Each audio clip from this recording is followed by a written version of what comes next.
আজ তথা এবছর বিশ্বকবি রবীন্দ্রনাথ ঠাকুরের 164তম জন্মবার্ষিকী আর বিদ্রোহী কবি কাজী নজরুল ইসলামের 126তম জন্মবার্ষিকী। বিশ্ব সাহিত্য জগতের দুই মহিরূপ হলেন বিশ্বকবি রবীন্দ্রনাথ ঠাকুর ও কবি কাজী নজরুল ইসলাম। অসীম ক্ষমতা সম্পন্ন মহান ব্যক্তি যুগালে আজ আমরা সবাই রবীন্দ্র জয়ন্তী ও নজরুল জয়ন্তী উদযাপন করছি, যা বাঙালি সংস্কৃতিতে বিশেষ তাৎপর্যপূর্ণ। এই সুন্দর স্মরণালী সন্ধ্যা শুরু করছি রবীন্দ্রনাথ ঠাকুরের লেখা গান বড় আশা করে এসেছি গো কাছে ডেকে নাও। এই প্রজন্মের তরুণদের মধ্যে বিদেশি পাশ্চাত্য ধাঁচের গানের প্রতি মোহ প্রকট হতে শুরু করেছে। তবে পাশ্চাত্য গানের প্রতি আকর্ষণ কিংবা পাশ্চাত্য সঙ্গীতের অনুকরণ মানেই নিজের শেকড়কে ভুলে যাওয়া, এমন ঢালাও অভিযোগের বিপরীতে মোক্ষম জবাব বোধহয় আমাদের কবিগুরু রবীন্দ্রনাথ ঠাকুরের বিদেশি গানের প্রতি সুর ও নীতি অবলম্বনে রচিত হয়েছে অজস্র কালজয়ী সব গান। রবীন্দ্রনাথের অনন্য সাধারণ সৃষ্টিশীল হাতের ছোঁয়ায় বিশ্ব সঙ্গীতের উপাদান সম্মিলিত গানগুলি বাংলা গানের মূলধারার গান হিসাবে যেমন তার রচনায় রচিত রবীন্দ্রসঙ্গীত বড় আশা করে এসেছি গো কাছে ডেকে নাও।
চক্ষু নাচায়।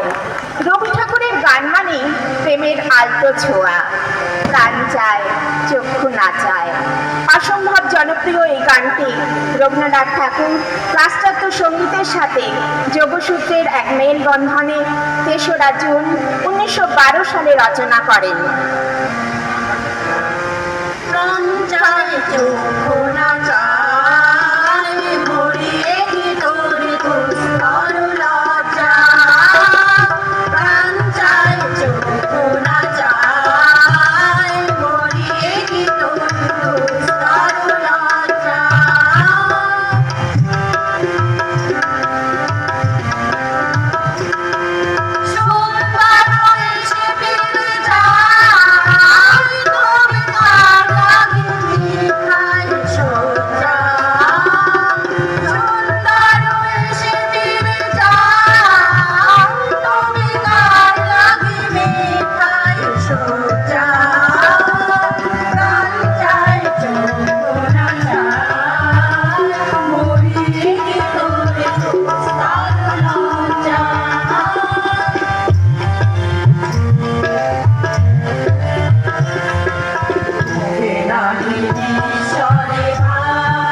পাগলা হাওয়ার বাদল দিনে গানটি রবীন্দ্রনাথের লেখা একটি বিখ্যাত গান।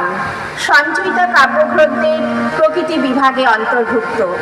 গানটিতে কবি চঞ্চল মনের কথা প্রকাশ করেছেন, যেখানে কবি প্রকৃতির সাথে একাত্ম হয়ে যেতে চেয়েছেন এবং প্রকৃতির প্রতি মানুষের এক গভীর ভালোবাসার কথা বলেছেন, যেখানে মানুষ ও প্রকৃতির সাথে একাত্ম হয়ে যেতে চায়।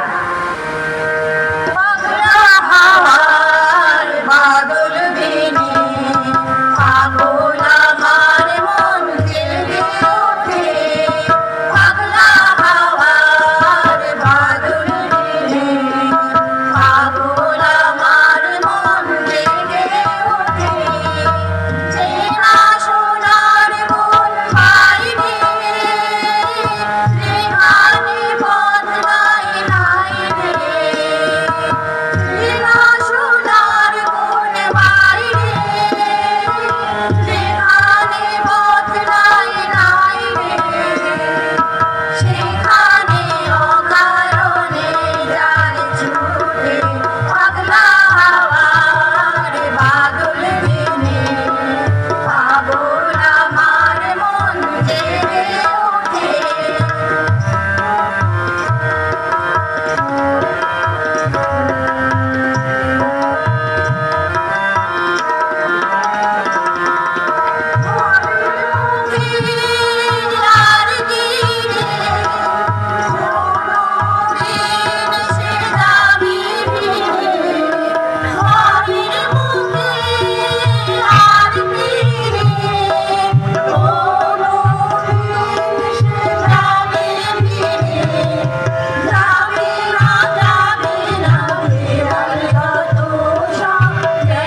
মাটির পথে এলো। বিশ্ব সঙ্গীত আসরে শ্রেষ্ঠ দুই উজ্জ্বল নক্ষত্র রবীন্দ্রনাথ ঠাকুর ও কাজী নজরুল ইসলাম। বাংলা সঙ্গীতের ক্ষেত্রে লোকসুর প্রয়োগের বিষয়টি অতি প্রাচীন। কাজী নজরুল ইসলামও এর ব্যতিক্রম নন। বাংলা লোকগীতির বিভিন্ন ধারা অবলম্বনে তিনি অনেক গান রচনা করেছেন, তার সাথে সাথে বৈচিত্র্যতাও তুলে ধরেছেন। তারই একটি উজ্জ্বল দৃষ্টান্ত এই রাঙামাটি পথে এলো।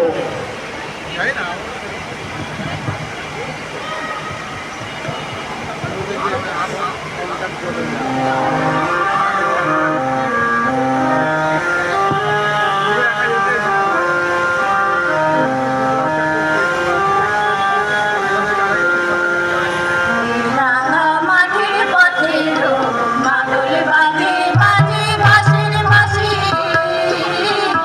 মাদল বাজে বাজে বাঁশির বাঁশি। এই রাঙামাটির পথে এলো মাদল বাজে বাজে বাঁশির বাঁশি, মাদল বাজে বাজে বাঁশির বাঁশি। বাঁশি বাজে রোগের মাঝে এলো, মন লাগে না গানে এলো, রইতে নারী ঘরে আমার প্রাণ বদলে উদাসীন। মাদল বাজে বাজে বাঁশির বাঁশি, মাদল বাজে বাজে বাঁশির বাঁশি।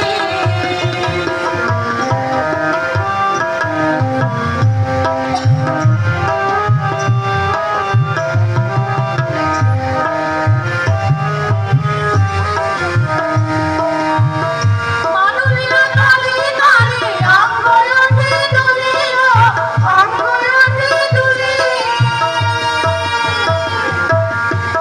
মাদুলিয়া তালে তালে অঙ্গয়তে দুলিল, অঙ্গয়তে দুলিল। দুল্লাভে সালপিয়ার বনে নতুন খোপার ফুলে এলো, নতুন খোপার ফুলে। দুল্লাভে সালপিয়ার বনে নতুন খোপার ফুলে এলো, নতুন খোপার ফুলে। মহুয়া বুড়ি নদী ভরে মাতাল চাঁদের হাসিল, মাদল বাজে বাজে বাঁশির বাঁশি, মাদল বাজে বাজে বাঁশির বাঁশি।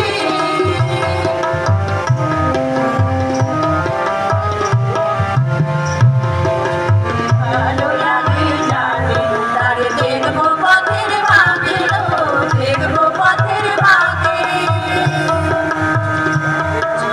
ভালো লাগে যাকে তার দেখবো পথের বাঁকে, দেখবো পথের বাঁকে। তার চাচুর কেশে পড়ে ঝুমকো জবার ফুল, ঝুমকো জবার ফুল। তার গলার মালার কুসুম কেড়ে পারবো গানের দুল, পারবো গানের দুল। তার নাচের তালের ইশারাতে বলবো ভালোবাসি, মাদল বাজে বাজে বাঁশির বাঁশি, মাদল বাজে বাজে বাঁশির বাঁশি। রাঙামাটির পথে এলো মাদল বাজে বাজে বাঁশির বাঁশি, মাদল বাজে বাজে বাঁশির বাঁশি। তোরা সব জয়ধ্বনি কর।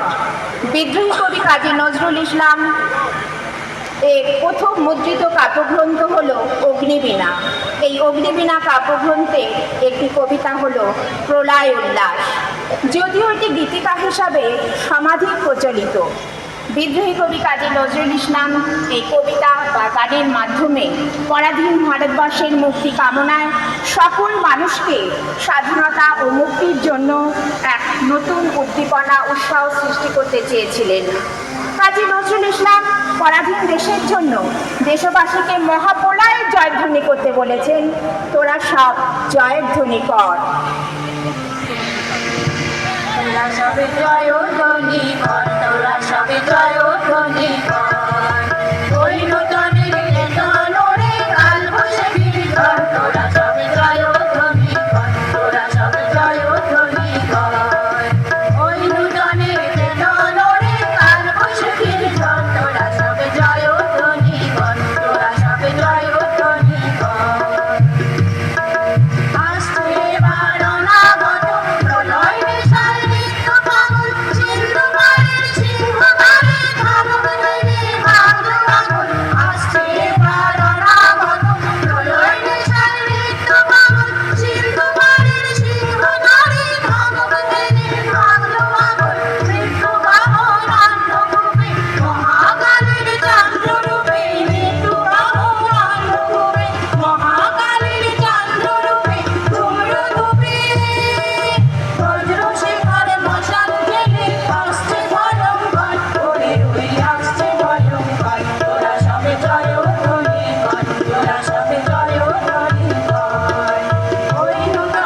যারা এই সঙ্গীত পরিবেশনায় অংশগ্রহণ করেছেন আমি তাদের নাম বলছি: শিলা দেব, স্বরূপা সেন, কাকুলি ঘোষ, মানসী চৌধুরী, রাখি সরকার, সোনালী ঘোষ, সীমা চক্রবর্তী।